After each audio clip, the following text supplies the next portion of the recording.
Sesudah dilecehkan, wanita ini langsung dibuang di Kali Ancol dan arwahnya pun tidak menerima cara kematiannya.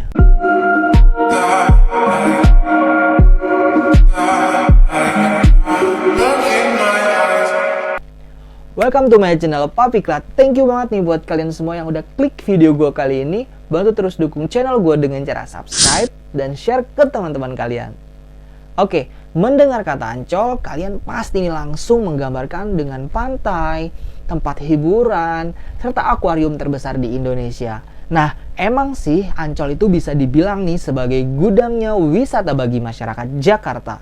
Apalagi dengan banyaknya acara seru dan promo nih yang sering banget diadain di Ancol. Nah, kawasan ini senantiasa jadi opsi menarik buat kalian yang ingin sekedar melepas penat, ingin rileks tanpa harus pergi jauh dari kota Jakarta. Namun, di tengah popularitasnya, Ancol ini menyimpan sejumlah kisah-kisah misterinya. Kalian pasti sudah banyak yang tahu nih, ada sebuah kisah urban legend yang menarik banget nih di kawasan jembatannya. Yaps, bener banget, si manis jembatan Ancol. Kisah urban legend itu dikenal dengan nama si manis jembatan Ancol. Kalian yang anak tahun 90-an pastinya nih udah gak asing lagi nih dengar cerita ini pastinya kan. Karena si manis jembatan Ancol bahkan pernah diangkat ke layar kaca dan dibintangi beberapa artis ternama pada masanya, seperti Dewi Persik dan Kiki Fatmala. Urban legend ini berasal dari kejadian nyata cuy. Sampai saat ini ada beberapa kisah yang menceritakan tentang kisah tragis si manis jembatan Ancol. Tetapi saat ini sudah dikerucutkan nih kedua kisah yang lebih mendekati 95%. Kebenaran dan kisah si manis jembatan Ancol ini ada dua kisahnya cuy. Oke, para cuy merapat. Kita bahas versi yang pertama. Jadi pada awal abad ke-18 ketika Jakarta masih dikenal dengan nama Batavia, seorang perempuan muda berusia 16 tahun yang bernama Mariam ditemukan terbunuh di kawasan Ancol cuy. Mariam ini dikenal sebagai gadis muda yang cantik dan molek banget pada masanya. Ia bekerja di rumah pedagang tua yang kaya raya yang telah beristri cuy. Nah, kecantikan dan kemolekan Mariam ini rupanya nih menarik perhatian majikannya cuy. Hingga suatu hari Mariam dilamar dan diajak untuk menikah sehingga kelak menjadi selir sang majikan cuy. Permintaan sang majikan ditolak nih mentah-mentah sama Mariam secara karena perbedaan usia yang cukup jauh dan masa iya Mariam mau diajak nikah buat dijadiin selir. Makanya si wanita ini pun kabur dari rumah berusaha menjauh dari sang majikannya cuy. Sayang, rencana Mariam untuk melarikan diri rupanya nggak berhasil cuy. Gadis cantik ini diperkosa secara bergilir dan kemudian dibunuh oleh para preman yang disuruh oleh majikannya. Padahal waktu itu si sang majikan cuma nyuruh anak buahnya ini untuk ngejar dan menangkap Mariam yang lari dari rumah sang majikan karena tak ingin dinikahi cuy.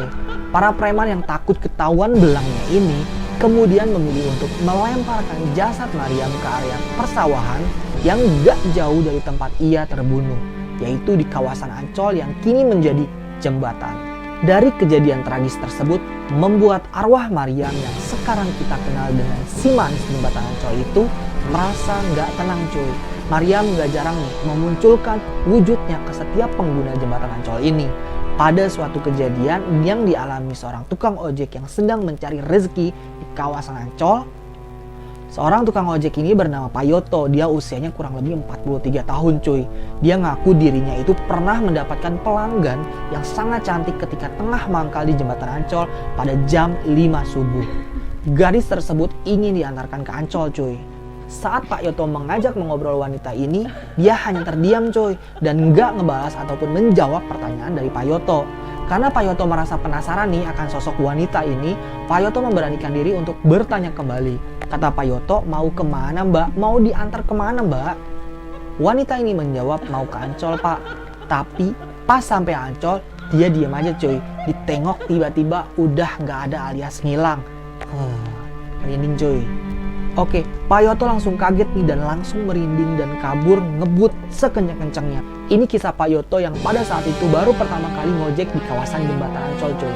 Pada saat itu Pak Yoto menuturkan jembatan Ancol itu hanya ada satu dan belum ada tol Kemayoran dan lalu lintas sangat lenggang. Info dari Pak Yoto, wanita yang menjadi pelanggannya tersebut, dia masih sangat ingat bahkan meyakini bahwa sosok tersebut adalah si manis jembatan Ancol. Ciri-ciri orangnya cakep kata Pak Yoto, rambutnya tuh sebahu.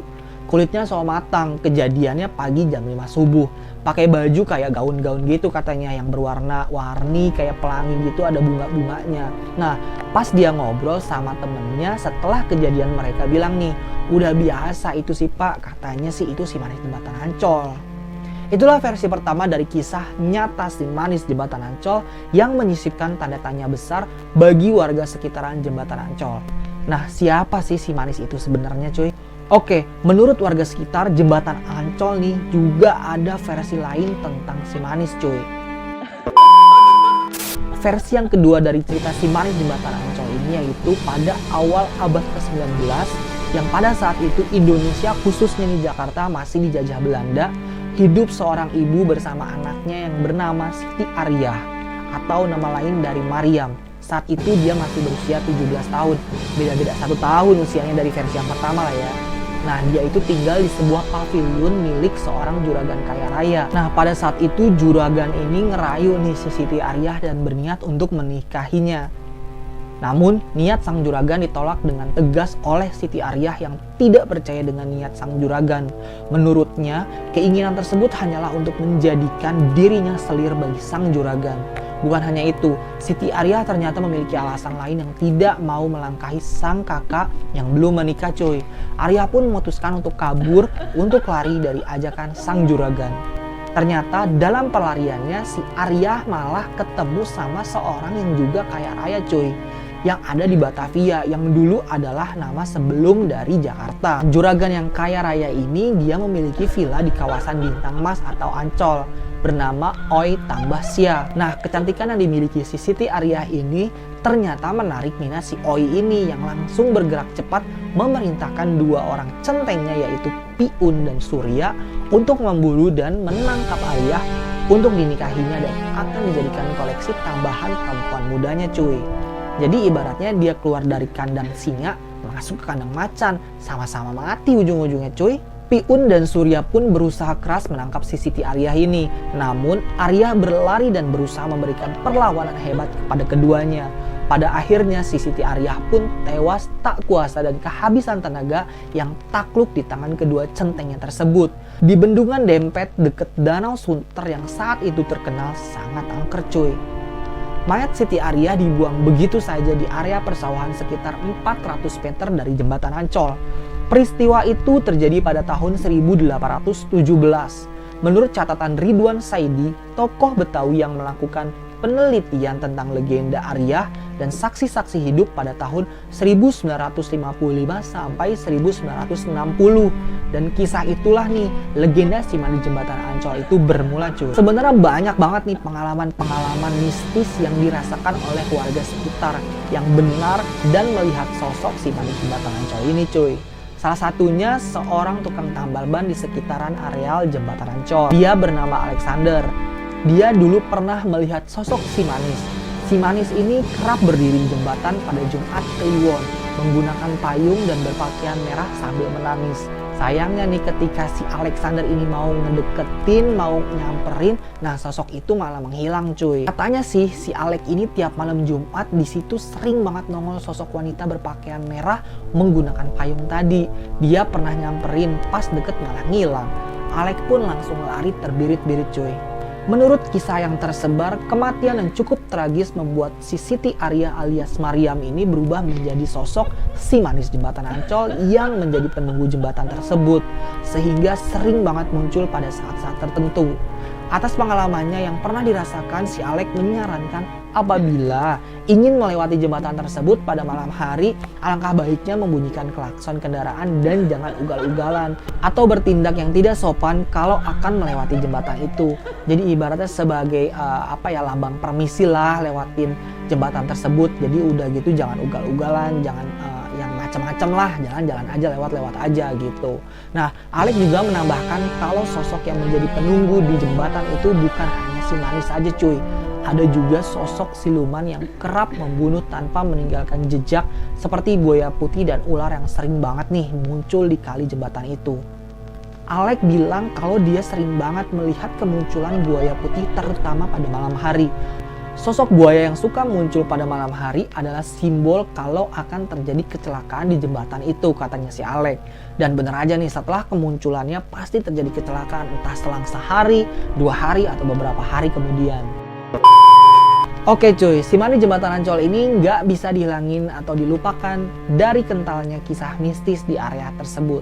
Tapi seiring berjalannya waktu, keberadaan si Mani Jembatan Ancol ini sudah jarang banget nih kelihatan atau memunculkan diri di daerah tersebut. Karena saat ini lokasi tersebut sudah banyak sekali ojek online yang mangkal di kawasan itu cuy. Dan banyak juga para pedagang kaki lima yang berjualan di sekitaran kawasan Jembatan Ancol ini. Tapi bagi pengguna jalan kawasan ini ya bukan berarti tidak waspada atau hati-hati juga ya. Harus tetap berhati-hati dan tetap fokus saat berkendara cuy. Nah, itu tadi kisah lengkap dari Urban Legend si Mani Jembatan Ancol. Buat kalian yang udah stay, thank you banget. Dan buat kalian yang baru join, tolong dukung dengan cara subscribe dan share ya. Oke, thank you and see you.